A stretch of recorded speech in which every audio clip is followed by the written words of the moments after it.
కేరళలో ఓ నటి చేసిన లైంగిక ఫిర్యాదు మేరకు మలయాళ నటుడు సిద్దిక్ను ఆ రాష్ట్ర పోలీసులు అరెస్టు చేశారు. కేరళలో సినీ పరిశ్రమలో మహిళలపై లైంగిక వేధింపులు జరుగుతున్నాయని ఫిర్యాదులు వచ్చాయి.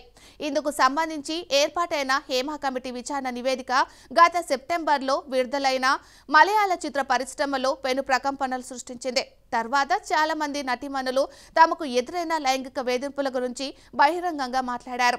ఈ విషయంపై కొందరు పోలీసులకు ఫిర్యాదు చేశారు. ఈ క్రమంలో మలయాళ నటుడు సిద్దిక్ తనను లైంగికంగా వేధించాడని నటి రేవతి సంపత్ ఫిర్యాదు చేసింది. తనకు సినిమాలో అవకాశం ఇప్పిస్తానని చెప్పి ఓ హోటల్లో తనపై అత్యాచారం చేశాడు అని ఆమె తిరువనంతపురం పోలీస్ స్టేషన్లో ఫిర్యాదు చేసింది.